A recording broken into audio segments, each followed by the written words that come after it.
এখনো কইছি রসুল কইছি তো সমস্যা কি আমারে মানো, আমার সাহাবীদেরকে মানো। 3 রকম পাইছো তো সমস্যা নাই, তুমি 3 রকম বাদ দাও, আমারে মানো। তখন দেখবো নবীজির যুগ সুন্নতে কি আছে। তো নবীজির সুন্নতে আছে রসুল তার জন্মদিন সাপ্তাহিক পালন করতেন, তো করেন।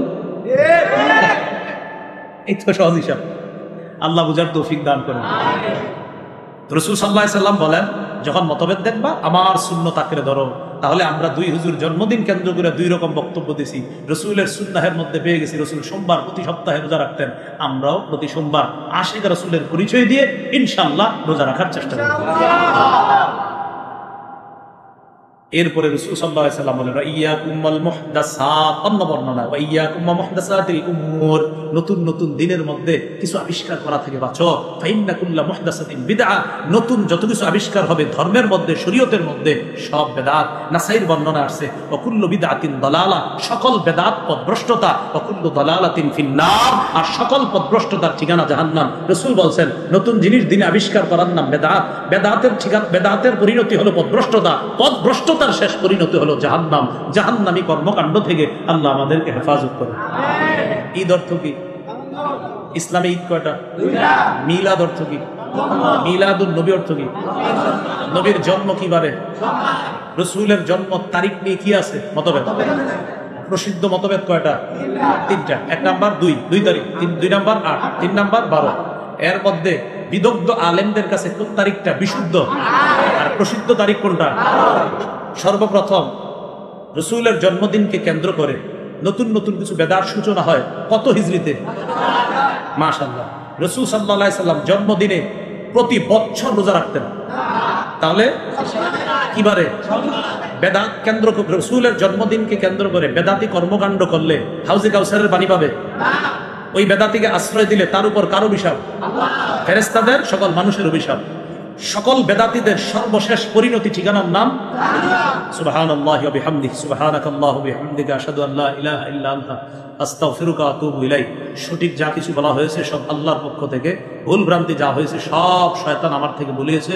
সকল সঠিক কথাগুলো আল্লাহর পক্ষ থেকে বলা হয়েছে। সঠিক সকল বক্তব্যগুলো মেনে নেওয়ার তৌফিক দান করেন। যত বর্জনীয় বিষয় আছে বর্জন করার তৌফিক দান করেন। মাহফিলে প্রশ্ন উত্তর দেই না, সারা বাংলাদেশে সবাই জানে, এরপরে ধরাই দিব যাতে এটা ভিডিওতে যায় আর কালকে এটা আবার সবাই দেয়। যে কথা ইমান জাগে, এই বইয়ের কিছু কিছু অংশ হাদিসের যে অংশগুলো আছে এইগুলো আমি দেখেছিলাম, এজন্য আমার নামও লেখা আছে, যদিও মুফতি লেখা রাখছে, তো লেখা আছে আমার নাম লেখা এখানে, যে সম্পাদনা আমার নাম। তো আমি কিছু কিছু হাদিসের যে অংশগুলো দেখছি অনুবাদ সঠিক আছে কিনা এগুলো আমি দেখে দিয়েছিলাম। আর কিছু অংশে আপনার আকীদা বহির্ভূত কোনো কথা ছিল কিনা ওই জায়গাগুলো সংশোধন করে দেওয়ার চেষ্টা করেছে। তো কি বইটার নাম যে কথায় ইমান জাগে, দিল খুলাসা জাহিদ ভাই উনি সংকলন এবং রচনা করছে। আপনারা চাইলে এটা নিতে পারেন, আপনাদের সময়গুলো কাজে লাগবে আশা করি ইনশাআল্লাহ। আজকে যে আলোচনাগুলো করলাম, শুনলাম, বললাম, মহাব্বতের সাথে আলোচনাগুলা আপনারা এখানে যারা আছেন আরো 10 জনকে ঝগড়া করে না, মহাব্বতের সাথে বুঝিয়ে দিবেন ইনশাআল্লাহ। ঠিক আছে ইনশাআল্লাহ? ঝগড়া কারা কারা করবেন একটু হাত তুলেন তো। কেউ করবেন ঝগড়া? না, ঝগড়া করবেন না, মহাব্বতের সাথে বুঝিয়ে দিবেন। আল্লাহ তৌফিক দান।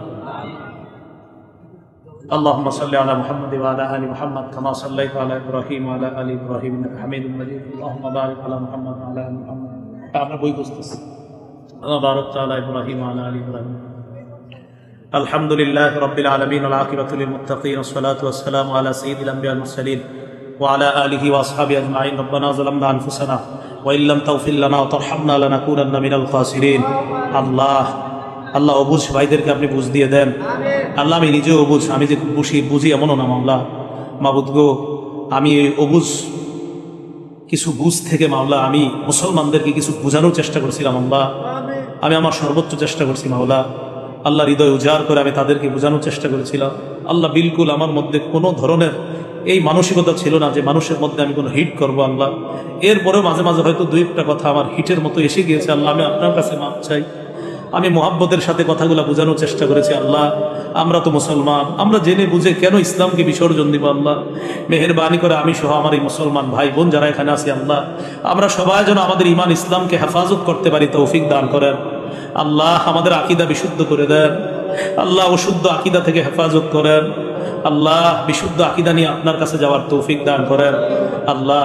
রাসূলুল্লাহ সাল্লাল্লাহু আলাইহি সাল্লামের জন্মদিনের আলোচনা শুনলাম, জন্মদিনের আমল শুনলাম আল্লাহ। আমরা যেন রসুলের জন্মদিনে রসুল যে আমল করেছেন মাওলা, সে আমল আমরা করতে পারি তৌফিক দান করেন আল্লাহ। সিরাতুন নবী রাসূল সাল্লাল্লাহু আলাইহি সাল্লামের সিরাত, রাসূল সাল্লাল্লাহু আলাইহি সাল্লামের জীবনের যে আদর্শগুলা, আল্লাহ মেহেরবানি করে আমাদের সকলের জীবনে যেন নবীর এই আদর্শ বাস্তবায়ন করতে পারি তৌফিক দান করেন।